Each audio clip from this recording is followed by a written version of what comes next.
Frodo and Sam's relationship in The Lord of the Rings is one of the most emotionally poignant bonds in the entire trilogy, and perhaps one of the greatest examples of true friendship in any fictional story ever. Sam's relentless dedication to his dear friend and master as he witnesses Frodo's internal struggle with the ring is unparalleled in modern-day storytelling, and Frodo's love for his dear Sam is similarly impactful. But there's just one problem. The relationship we see in Peter Jackson's adaptation of Tolkien's epic story is completely different from the one we see in the books. I don't mean in terms of small details, but rather in overall narrative, as Peter Jackson builds suspense and drama by creating a gradual rift in their relationship as Sam tries to hold on to Frodo as he's slowly slipping into darkness. Frodo snapping at Sam for talking down to Gollum never happens in the book.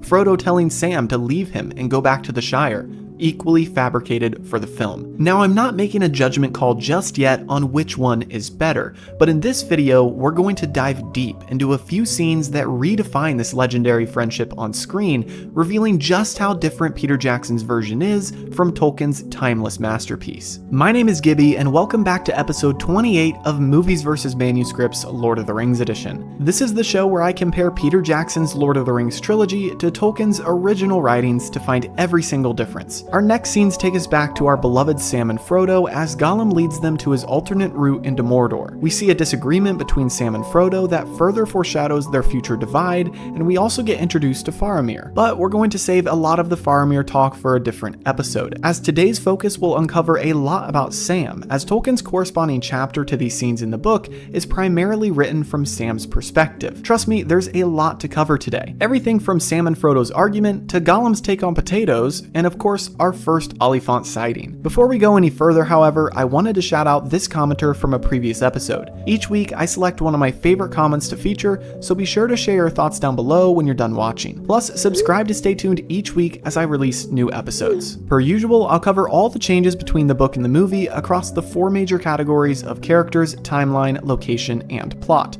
But first, let's refresh our memory on what happened during these scenes in the movie. Picking up from where we left off last week, we cut to seeing Gollum flopping through some water and Sam calls him Stinker. Frodo then gets after Sam about running Gollum down all the time and calling him names, but Sam is adamant that he's in the right as Gollum is a stinker. Frodo then vouches for Gollum and he snaps back at Sam. As Sam is walking away, Frodo tries to apologize, but then quickly goes back to being sassy and shouts at Sam that the task was given to him. He says, "It's mine, my own."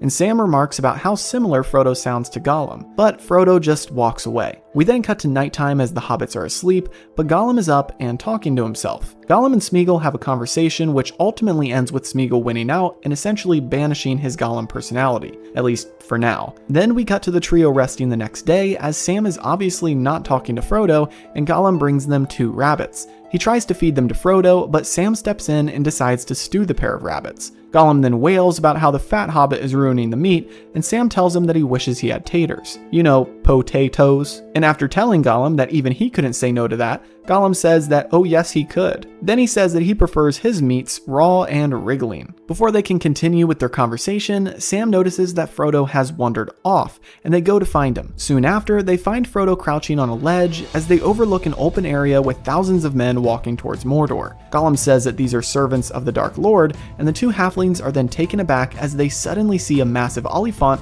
come into view. And Sam, who has always wanted to see one, is in a state of shock and awe. Suddenly, a fight breaks out as some other men seem to have ambushed the evil men who are headed to Mordor. After a body is shot off an Oliphant and falls way too close to the hobbits, they realize they've stayed too long in one spot and get up to leave, but they're quickly stopped by some men. After Sam tells them that they're simply travelers, one of the men steps forward and says that there are no travelers in this land. Frodo tells him firmly that those who oppose the Dark Lord would do well to leave them be, but the man, who we know as Faramir, is not easily swayed. He then gets all philosophical with them and points out the dead Harad man next to them, saying that he wonders what lies or threats led him so far from home, and if he was truly evil at heart. Then Faramir tells his men to bind them, and the scene ends. And that is where we'll stop for this week. Real quick, I just want to mention that for this video, I will be pronouncing Faramir's name Faramir, not Faramir, as that just keeps things cohesive for this video. However, I have heard it other ways online, so if you know the actual way to say his name, leave a comment down below. Of course, before we get into the nitty-gritty plot changes, we need to cover our smaller 3 categories of characters, timeline, and location. As for characters, I give it a pass this week. I know technically there are some men named with Faramir in Tolkien's writings, but like I said, we won't be diving too deep into that for now. I want to save Faramir and his men for later scenes once we get back to Frodo and Sam being taken to their base. As for timeline, there's the same point I've been making week after week with Sam, Frodo, and Gollum scenes. In the book, Tolkien makes it clear that Gollum refused to travel in the sun, for stealth purposes, but also mainly because Gollum hates the sunlight. Obviously, in the movie, they do the opposite, traveling during the day and sleeping at night. This isn't a massive deal, and my guess is that they changed this so it was more digestible for the viewer. I think it would have gotten exhausting to see every Sam and Frodo scene in the dark, so I can't blame Jackson for this change. Lastly, for location, we just have a subtle difference with where they stop. Of course, they could argue this stuff just happened off camera, but as we'll uncover in the plot changes, Sam, Frodo, and Gollum came upon a small clear lake where they washed up and got water. Plus, Tolkien writes that as they traveled, they came into lands that were a lot more fertile. Their location is obviously better than the dead marshes, but I think it's still a little too rugged in the film. That's just more of a personal belief though, so let me know what you think in the comments. Anyway, now we can jump into our plot changes, and finally uncover the differences between Sam and Frodo in the book and movie. More specifically, we're going to see a whole lot of changes in regard to Sam, as like I mentioned earlier, this whole chapter is from his perspective. That being said, I can't go into a lot of detail in this chapter regarding location descriptions and exact words spoken, so if you want to hear the specifics for yourself, I'd encourage you to check out the audiobooks. You can claim your free trial of Audible using my link in the description, which supports the channel and gets you one free audiobook. So it's a win-win. Alright, let's jump into the changes. Our first change to start things off is that Gollum doesn't go flopping through a stream and Sam doesn't call him names for doing so. In fact, it's important to note once again, as I have said in previous episodes, that Sam was not that mean to Gollum in the book. Yes, he would call him Stinker every once in a while, but usually just to Frodo or in his own thoughts. All in all, Sam was generally courteous to Gollum as any good hobbit would be, and considering that he had heard Gollum plotting to kill them just a few nights back, Sam is quite lenient with him. But anyway, this made-up scene means that we have another notable change, which is that Frodo never confronts Sam or argues with him about Gollum. In the movie, we see Frodo trying to defend Gollum and snapping at Sam multiple times. Of course, for us viewers, this helps build out that tension and drama, plus it shows the weight of the ring on Frodo physically and mentally. Honestly, I'm not a fan of Frodo snapping at Sam, however, I do like the narrative of Frodo wanting to believe that there's hope for Gollum, because if there's no hope for Gollum, how can Frodo have hope for himself? But going back to the facts, Frodo and Sam's relationship in the book is just plainly not like what we get here in this scene. And before we go to the next change, there's just a couple of things I want to mention on that point. Many episodes back, when we were still in the Shire, I talked about how the relationship dynamic between Frodo and Sam was much different because Sam is essentially a lower class than Frodo. He is Frodo's servant and gardener, even calling Frodo master. This doesn't mean that they aren't friends, but it lays a very different foundation for the future of their relationship when you start from that point. Peter Jackson's foundation starts us from a point of view of them being friends from a young age. And speaking of age, that's another significant point. In the book, Frodo is 50 years old, and Sam is 12 years younger than him. This is another reason why Sam, in everything, views Frodo as wiser and not only his master, but his elder. This is why even after Sam hears Gollum threatening to kill them, he still doesn't try to persuade Frodo one way or the other. As we addressed a couple episodes back when they were at the Black Gate, Sam in the movie once again tries to dissuade Frodo from trusting Gollum. But in the book, Sam is much more like, hey, I don't agree with you, but you're a lot wiser than me, so I'm just gonna trust you on this. Now, why have I brought all of this up? Well, it's because Peter Jackson portrays the exact opposite.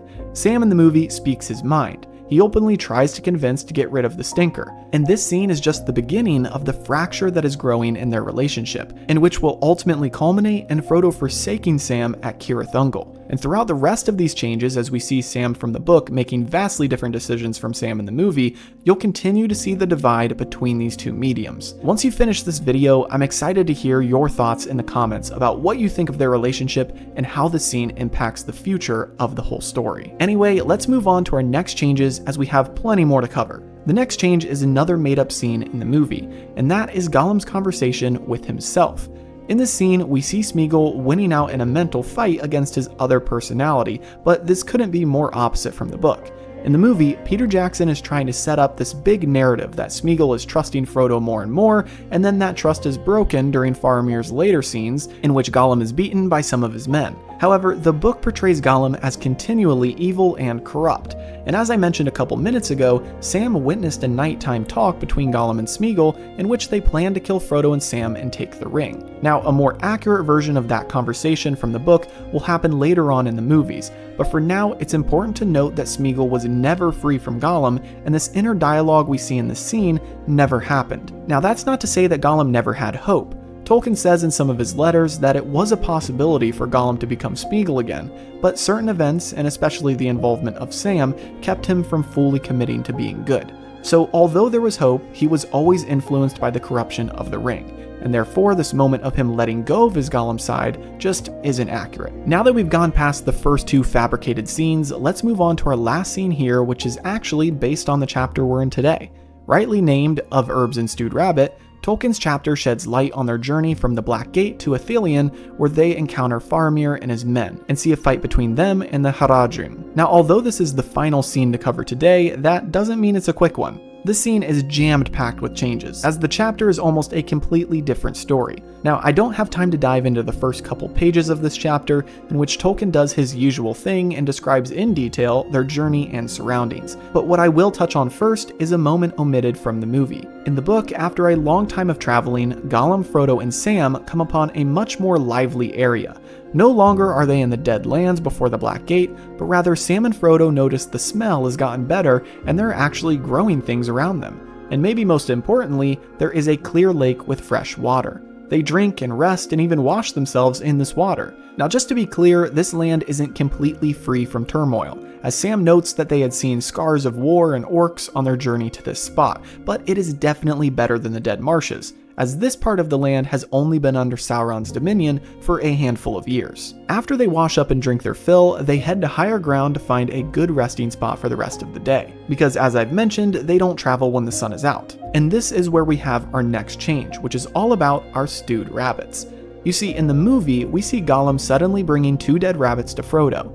This is a perfect transition in the movie because we just saw Smeagol free himself from his darker side, and so cutting to this lighthearted new Smeagol being nice to the hobbits is a good segue. However, the idea for rabbits wasn't Gollum's idea in the book, but it was Sam's. That's right, poor Sam gets the credit stolen from him, as in the book, after they reach a resting point, Sam asks Gollum, the resident hunter of the group, to go find them some food. At this point, Sam has been thinking a lot about food, and notes that in order for them to have enough for the return journey, they'll need to eat something other than the elven waybread. It's important to note that this is a moment supporting Sam's kindness to Gollum.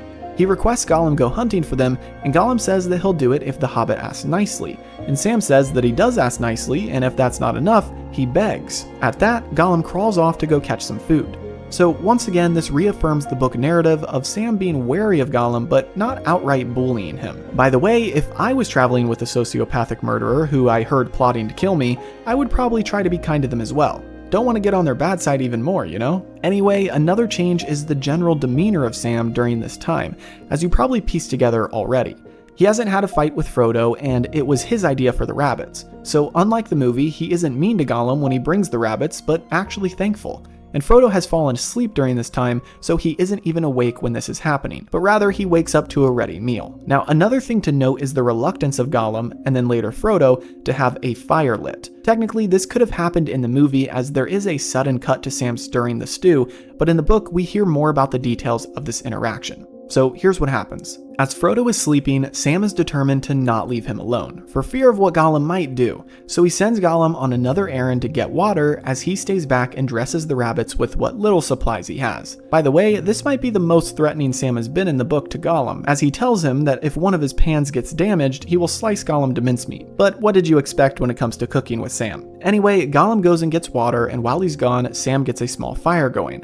Gollum then returns with pans full of water and then sees the fire and shrieks. He tells Sam that he is a foolish hobbit, saying that the fire will bring enemies. Sam tells him that he doesn't see why it should, and assures Gollum that he will make sure no smoke goes up. But Gollum is still upset. Sam carries on and stews the bunnies, and much like the movie, Gollum is greatly upset by this, as he sees this as ruining 2 perfectly good rabbits. Later, after Frodo wakes up, he also mentions that he would not have wanted a fire lit. However, he has trouble being mad at Sam, as he is so hungry and near starvation that he's happy for the rabbit stew, even if it means that that they're sending up a smoke signal. But before we get to the details of Frodo waking up, there's one last change in regard to Sam and Gollum's interactions while Frodo is asleep.